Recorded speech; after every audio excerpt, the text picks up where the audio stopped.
Hello সবাইকে welcome to my channel. আমার চ্যানেলের লাস্ট যে শর্ট ভিডিওটা ছিল সন্ধ্যেবেলায় ঘুরতে বেরিয়েছিলাম, সেটা সেকেন্ড পার্ট হলো এইটা। তো রাতে ডিনার করার জন্য চলে গিয়েছিলাম উত্তরপাড়ায় জিটি রোডের উপরে এই গ্রিল টু চিল রেস্টুরেন্টটায়, যেটার অ্যাম্বিয়েন্সটা ছিল খুব সুন্দর। আর তার থেকেও বড় কথা, ওখানকার স্টাফদের বিহেভিয়ার ছিল অমায়িক। যাই হোক, আমরা চলে এসেছিলাম। বৌদি প্রথমে মেনুগুলো যেগুলো চয়েস করেছিল সেটাই তোমাদের সাথে শেয়ার করে নিচ্ছি। প্রথমে ছিল হচ্ছে চিকেন গার্লিকের একটা আইটেম, আর এটা ছিল হচ্ছে চিকেন ললিপপ, যেটা খেতে অসাম ছিল, কিন্তু একটু ঝাল ছিল। যেটা আমার রিয়াকশানটা ছিল এরকমই। বৌদি আমাকে না বলে ক্যাপচার করে নিয়েছিল। যাই হোক, খুব ভালোই করেছিল, ভিডিওর জন্য কাজে লেগে গেল। আর মেন কোর্সে ছিল হচ্ছে চাউমিন, ফ্রাইড রাইস আর চিলি চিকেন। প্রত্যেকটা আইটেম খেতেও অসাধারণ ছিল। আর লাস্টে হজম করার জন্য ছিল হচ্ছে মজিতো, আর দাদারা নিয়েছিল লেমন সোডা।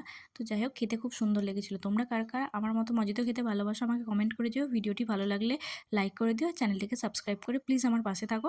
তো চলো, আজকের মতন টাটা। এই যে ননদ বৌদি, আমরা বাড়ি চলে আসলাম। Good night.